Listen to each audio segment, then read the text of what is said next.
जय श्री राम भक्तों। हनुमान जयंती के दिन हमें विशेष उपाय और पूजा पाठ करनी चाहिए, जिससे राम जी और हनुमान जी दोनों की कृपा हम पर बनी रहे। तो आइए कुछ ऐसे ही उपाय के बारे में पूज्य श्री मलुक पीठ वाले महाराज जी से इस कथा के द्वारा जानते हैं। जयंती का व्रत भी करना चाहिए, ये भी आचार्य चरण आज्ञा करते हैं। हनुमान जयंती अलग अलग क्षेत्रों में अलग अलग प्रकार से हनुमान जयंती मनाई जाती है। कहीं चैत्र पूर्णिमा को भी हनुमान जयंती मनाई जाती है और कहीं श्री अयोध्या जी में तो कार्तिक कृष्ण चतुर्दशी को, जिसको छोटी दिवाली कहते हैं, उसी तिथि को हनुमान जी की जयंती मनाई जाती है। और इस कार्तिक कृष्ण चतुर्दशी को ही जगतगुरु श्री मदाध्य रामानंदाचार्य भगवान ने हनुमत जयंती की तिथि माना है। इसलिए निर्भ्रांत रूप से हनुमत जयंती का व्रत वो कार्तिक कृष्ण चतुर्दशी को करना चाहिए।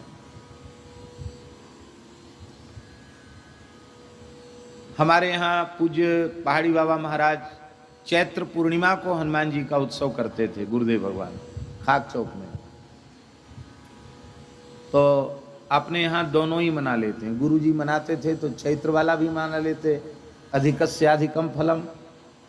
और गौशाला में जो हनुमान जी विराजे हैं वो हनुमत जयंती वाले दिन दीपावली के अवसर पर विराजे हैं, तो उनका उत्सव उस समय मना लेते हैं। तो इस स्थान में राम जी का तो एक ही उत्सव होता है, हनुमान जी के दो दो उत्सव हो जाते।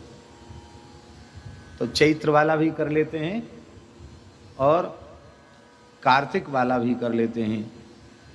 ये राम जी हनुमान जी का अवतरण कब हुआ, आचार्य चरण वर्णन कर रहे हैं। स्वात्याम कुजे शैव तिथौ तु कार्तिके कृष्णो कृष्णेञ्जना गर्भत एव मेषके श्रीमान कपीट प्रादुर्भूत परंतपो व्रतादिना तत्र तदुत्सवं चरेत्। कार्तिक मास के कृष्ण पक्ष की चतुर्दशी तिथि मंगलवार स्वाति नक्षत्र और मेष लग्न में माता अंजना के गर्भ से दुष्टों को संताप देने वाले, संतों की रक्षा करने वाले श्री हनुमान जी महाराज प्रकट हुए हैं। उस दिन हनुमान जी का शास्त्रीय विधि से पूजन करना चाहिए और हनुमान जी के प्रादुर्भाव का उत्सव मनाना चाहिए। ये हनुमान जी की जयंती चतुर्दशी की है और रात्रि को हनुमान जी का अवतरण हुआ है। इससे यह भी रात्रि को 12 बजे है अवतरण हनुमान जी का। कार्तिक कृष्ण चतुर्दशी को अर्धरात्रि में 12 बजे हनुमान जी का अवतरण है।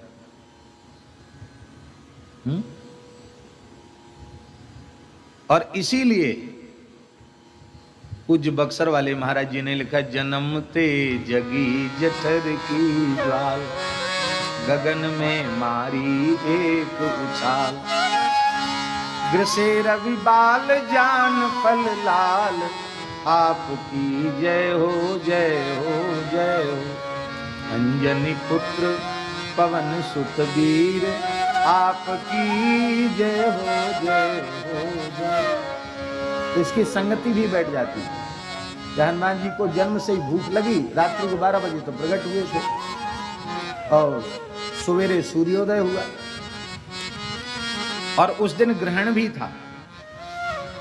तो हनुमान जी ये लाल लाल फल है ऐसा मानकर वो तो जन्म सिद्ध हैं, संकल्प किया, संकल्प करते ही सूर्यमंडल के निकट पहुंच गए।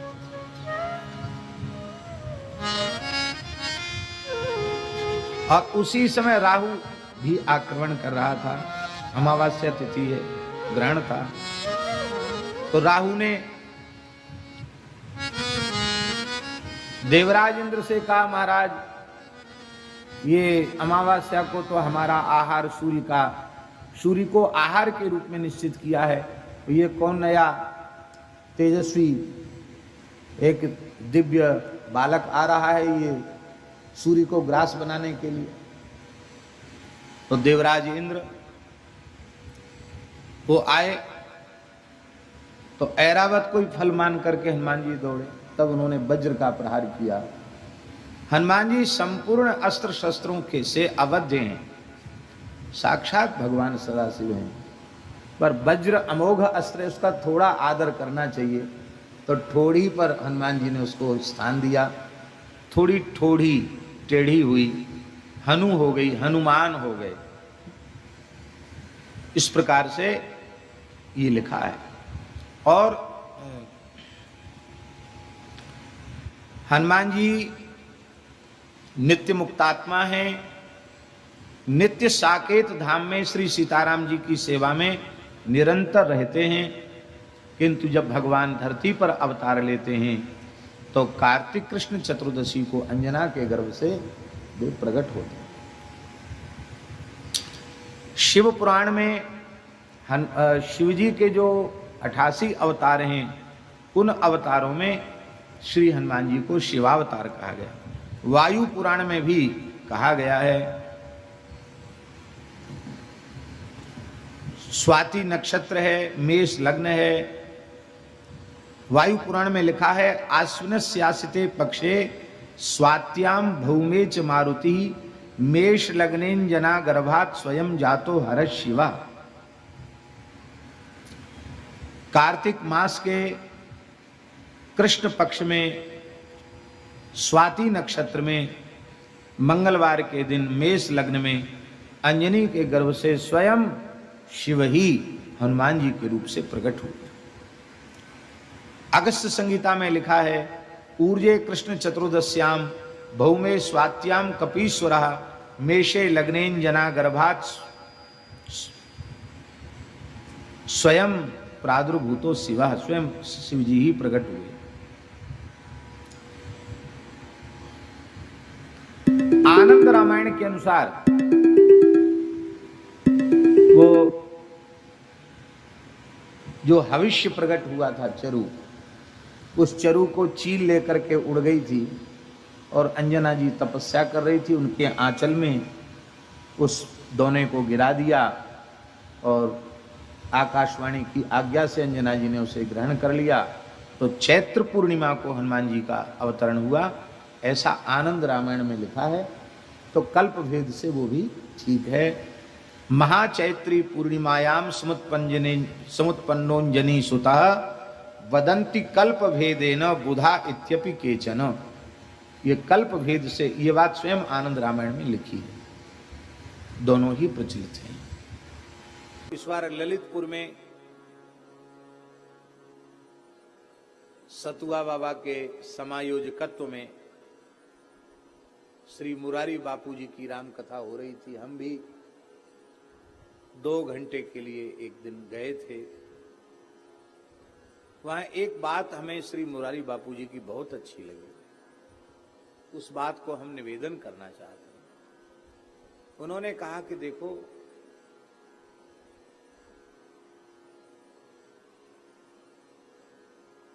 राम जी ने अपना संपूर्ण पावर, अपनी संपूर्ण शक्ति हनुमान जी को दे दी और हनुमान जी को ही नियुक्त कर दिया कि अब सब काम आपको ही करना है। और हनुमान जी प्रसन्न कैसे हों? बोले हनुमान जी प्रसन्न हो गए तो राम जी प्रसन्न, सीता जी प्रसन्न, लक्ष्मण जी प्रसन्न, भरत जी प्रसन्न, शत्रुघ्न जी प्रसन्न, शिव जी प्रसन्न, पार्वती जी प्रसन्न। कौन ऐसा है जो प्रसन्न न हो हनुमान जी के? सब प्रसन्न हो जाएंगे हनुमान जी के। और वो हनुमान जी को प्रसन्न करने के लिए हम क्या करें? तो उन्होंने कहा कि तंत्र मंत्र की साधनाएं, उपासनाएं भी हैं। वो बोले हम लोग बिना पढ़े लिखे, हम लोगों के लायक नहीं है।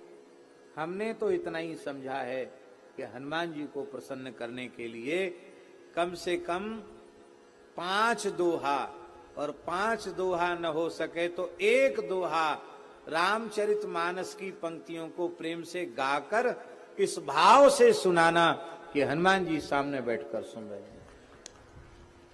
क्योंकि प्रभु चरित्र सुनिवे को रसिया, तो वो प्रभु चरित्र उनको सुनावेंगे तो वो प्रसन्न हो जाएंगे। दूसरा,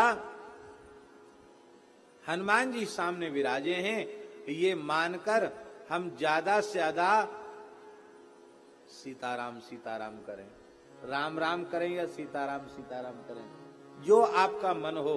श्री हनुमान जी को श्री सीताराम नाम सुनावें। और तीसरा, और किसी लंबे चौड़े स्तोत्र की आवश्यकता नहीं है।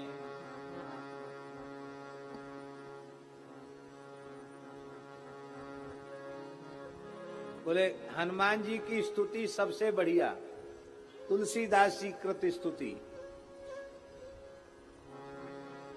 जय जय जय हनुमान गोसाई, कृपा करहु देव की नाई। जय जय जय हनुमान गोसाई, कृपा करहु गुरुदेव की नाई। कृपा करो, हनुमान चालीसा का पाठ करो, 5 पाठ 7 पाठ, जितना आपकी इच्छा हो उतने पाठ करो, प्रेम से करो। तो मानस जी का पाठ, हनुमान चालीसा का पाठ और सीताराम सीताराम।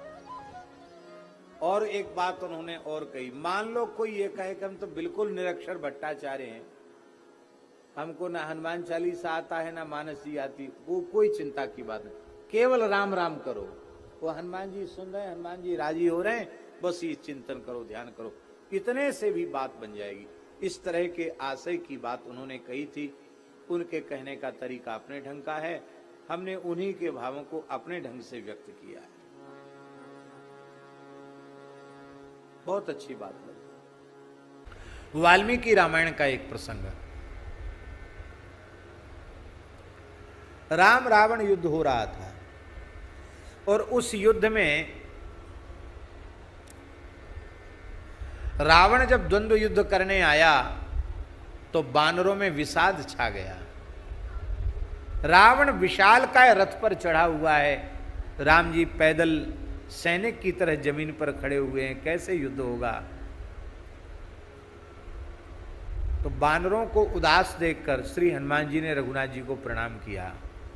और वहां वाल्मीकि रामायण लंका कांड में, युद्ध कांड में वर्णन है, वहां हनुमान जी ने कहा, जैसे बैन तेय गरुड़ जी महाराज भगवान नारायण का वाहन है, ऐसे ही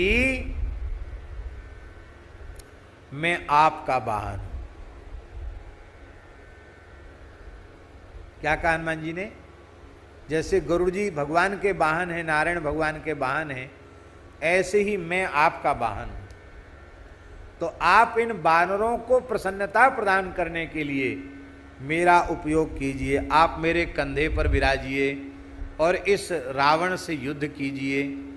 तो राम जी ने हनुमान जी के इस प्रस्ताव को स्वीकार कर लिया। राम जी हनुमान जी के कंधे पर विराज गए, ऐसे चरण लटका के, और ऐसे चरण लटका करके हनुमान जी विराज गए। और अब देखो विलक्षण बात, हनुमान जी की भावना कैसी अद्भुत है। अब राम जी के, रघुनाथ जी के चरण लटके हैं, तो स्वाभाविक हनुमान जी के वक्षस्थल को बार बार राम जी के चरणों का स्पर्श हो रहा है, कुछ करना नहीं पड़ रहा है, स्वाभाविक वक्षस्थल को स्पर्श हो रहा है। और हनुमान जी जैसे कोई कृपण धन को बटोरे, ऐसे हनुमान जी चरणों को ऐसे दबा लेते हैं। क्यों? इसलिए दबा लेते हैं कि अस्त्र शस्त्र राम जी के चरणों में लग न जाएं, इसलिए उनके वज्रतुल्य श्रीअंग का स्पर्श करके रावण की प्रत्यंचा से छोड़े हुए बाण भोथरे होकर के, टेढ़े मेढ़े होकर नीचे गिर जाते हैं, राम जी के चरणों तक चोट नहीं पहुंचती है। वह हनुमान जी का पूरा सौभाग्य हो रहा है। हनुमान जी की भुजाएं रघुनाथ जी के चरणों का कवच बने हुए हैं। अच्छा, बीच बीच में रघुनाथ जी अपना हाथ भी हनुमान जी के सिर पर रखते हैं। तो देखो कहाँ तो एक बार हाथ रखा था प्रभु प्रभु कर पंकज कब के सीसा, सुमिर सु दसन मगन दशा सो मगन गौरी सा। और आज तो बार बार सरकार का कभी दाहिना हाथ कभी बायां कर कमल बार बार सिर पर पड़ रहा, कभी कभी दोनों हाथ भी रख देते हैं। हनुमान जी बड़े प्रसन्न, सरकार युद्ध कर रहे हैं। रावण ने जब देखा, अब हनुमान जी इतने विशाल स्वरूप में हैं, स्वर्ण शैल संकाश कोटि रवि तरुण तेज घन, ऐसे लगता माने स्वर्ण का पहाड़ हो, हेम शैलाभ दे हम।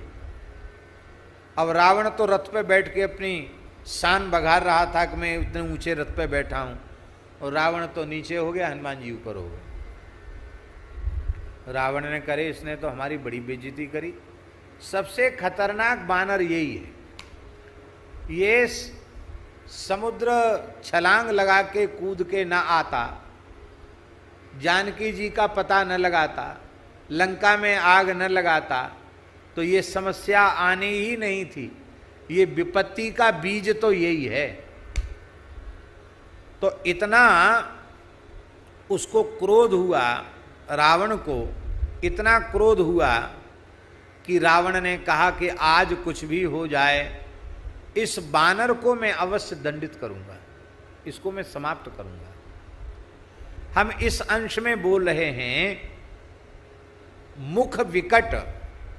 हनुमान जी का मुख भक्तों के लिए तो सौम्य है, पर रावण ने उस विकट रूप को जब देखा तो रावण क्रोध में भर गया। उसने कहा कुछ भी हो, यही लंका में आग लगाने वाला, अक्षय कुमार को मारने वाला, सारा सबसे भारी उपद्रवी तो यही है, इसी को आज दंडित करना है। तो रावण राम जी से युद्ध छोड़कर हनुमान जी से युद्ध करने लगे। राम जी से युद्ध छोड़ दिया उसने, हनुमान जी से युद्ध करने, हनुमान जी पर प्रहार करने लग गया। जबकि होना यह चाहिए था कि जिससे आपका युद्ध हो रहा उससे आप युद्ध करो। हनुमान जी तो वाहन है,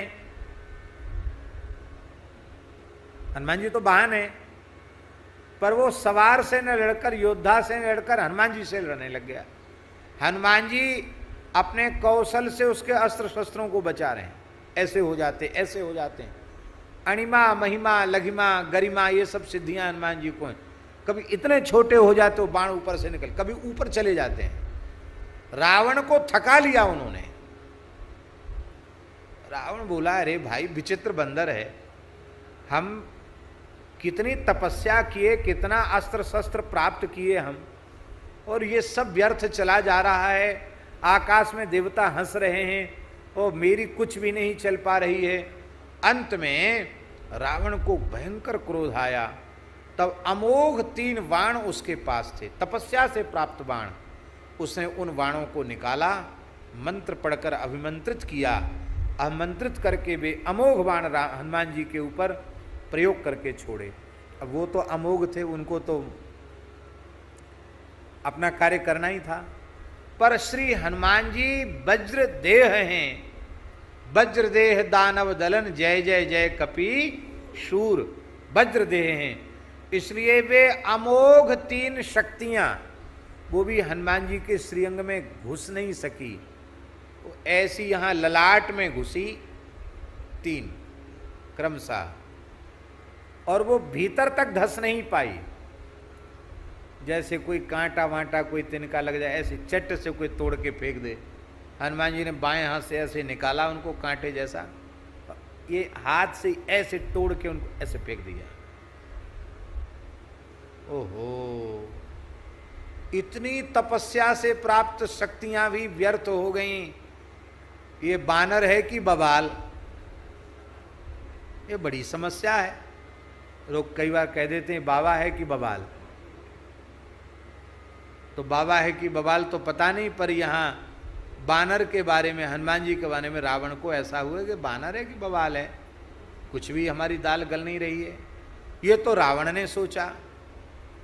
अब हनुमान जी के ललाट से जब वे 3 बाण निकल गए, अब वो बाण के निकलने से छिद्र हो गया, घाव हो गया था, तो वो तीनों रक्त के झरने झरने लगे।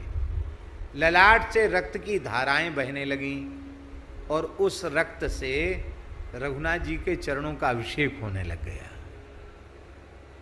वो रक्त जो है रघुनाथ जी के चरणों पर गिरा।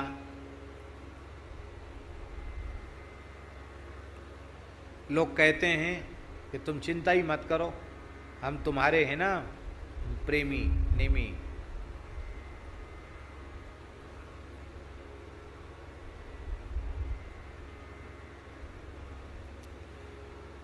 तुम्हारा जहां पसीना गिरेगा वहां हमारा खून गिरेगा। लोग कहते हैं ना, कहते हैं ना, जहां तुम्हारा पसीना गिरेगा चिंता ही मत करो, हमें तुम्हारे, वहां हमारा खून गिरेगा। पर ऐसा कहने वाले लोग खून गिरने की नौबत आने के पहले ही 9-2-11 हो जाते हैं। हाँ? वो उल्टा ही बोलते हैं। वो कहते हैं जहां तुम्हारा खून गिरेगा वहां हमारा पसीना भी नहीं गिरेगा, ऐसे होते हैं वो लोग। पर श्री हनुमान जी महाराज उन्होंने अपने रक्त से भी मानो श्री राम का चरणाभिषेक किया। पर जैसे ही रक्त का स्पर्श हुआ, हनुमान जी के ललाट से रक्त बहते हुए देखकर रघुनाथ जी ने अपना अमृतस्रावी करकमल, जिस करकमल से अमृत झरता रहता है, ऐसा करकमल जिससे सुग्रीव को छुआ था तो सुग्रीव की सारी पीड़ा चली गई, ऐसे उस करकमल से हनुमान जी के मस्तक पर जैसे रघुनाथ जी ने अपना दाहिना करकमल फिराया, महाराज जी घाव भी नहीं रहा, घाव का चिन्ह भी नहीं रहा। हनुमान जी तत्काल नीरुज हो गए। लेकिन राम जी ने कहा ये तो हनुमान जी को दंड देना चाहता, अब मैं इसको दंड दूंगा। बड़ा बढ़िया प्रकरण है युद्धकांड में, वाल्मीकि रामायण में। उस ग्रंथ से उस प्रकरण को देखना चाहिए, इतना अद्भुत प्रकरण है। अब राम जी ने क्रोध किया। महाराज जी क्रोध करके राम जी ने इतना प्रचंड क्रोध किया, राम जी ने, कि रावण के रथ को नष्ट किया, घोड़ों को नष्ट किया, सारथी को नष्ट किया, पार्श्व रक्षक अंगरक्षकों को नष्ट किया, पूरी सेना को नष्ट किया। जो रावण थोड़ी देर पहले इतने ठाट वाट से था, उसको जमीन पर खड़ा कर दिया। मैदान में खड़ा है रावण। जो दिव्य अस्त्र शस्त्र उठाता है, उठाने के पहले ही रघुनाथ जी तिल तिल करके उसको काट देते हैं।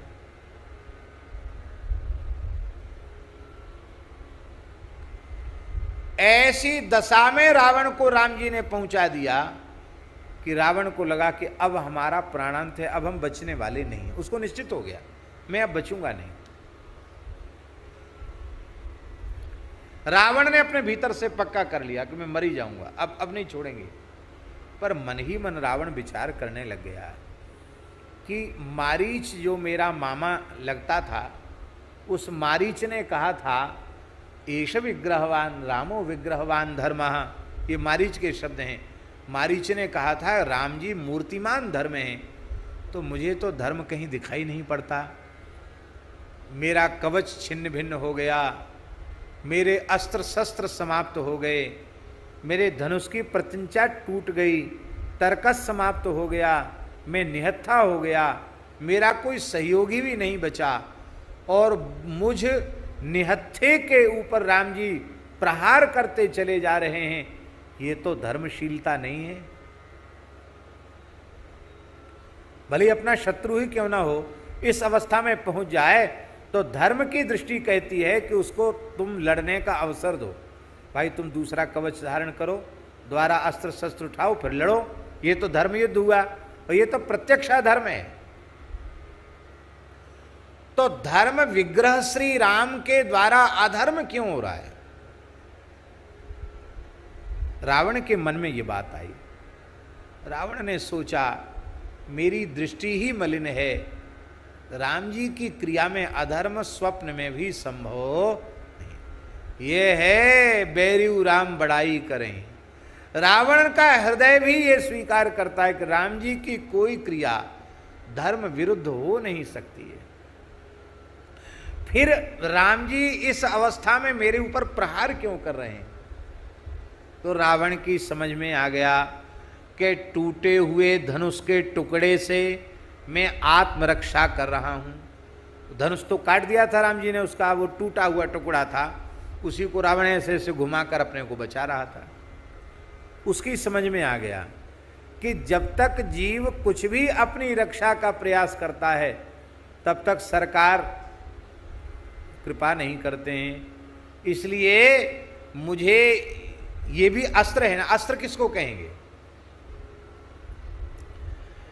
युद्ध में आपकी रक्षा के जो काम आवे वो अस्त्र। तो भले ही टूटा धनुष है पर इससे हम अपनी रक्षा तो कर रहे हैं कि नहीं? तो हमारी सुरक्षा करने वाला ये उपकरण भले ही टूटा हुआ धनुष है, इसके कारण राम जी मेरे ऊपर अभी राम जी मुझे निहत्था नहीं मान रहे। इस टुकड़े को भी जब मैं फेंक दूंगा तब निहत्था माना जाऊंगा। तो वाल्मीकि महर्षि कहते हैं मुमोच वीरा, उस वीर रावण ने मुमोच, उस टूटे हुए धनुष के टुकड़े को अपने हाथ से फेंक दिया। रावण ने जैसे ही धनुष का टुकड़ा फेंका, राम जी ने तुरंत धनुष की प्रत्यंचा अपनी उतार दी। प्रत्यंचा चढ़ी रहेगी तो युद्ध, खोल दिया तो युद्ध बंद। राम जी ने धनुष की प्रत्यंचा खोल दी और मुस्कुरा कर कहा, राजानामि दशग्रीव रणार्दितस्त्वम।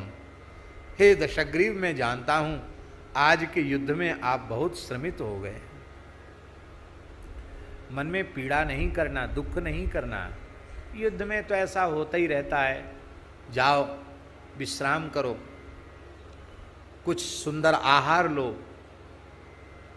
वैद्यों से चिकित्सा लो, और यदि कल आपका उत्साह रहे तो दशरथ नंदन राम रणांगण में आपके स्वागत को समुत्सुक है।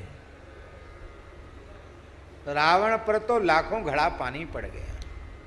हाय हाय, मैं तो ठीक से नाम तक नहीं लेता हूँ, शत्रु के साथ भी इतनी मीठी वाणी का प्रयोग करते हैं। आहा, ऐसे हैं हमारे रघुनाथ जी। बोलना तो कोई सीखे तो हमारे राम जी से सीखे, कैसे बोला जाता है।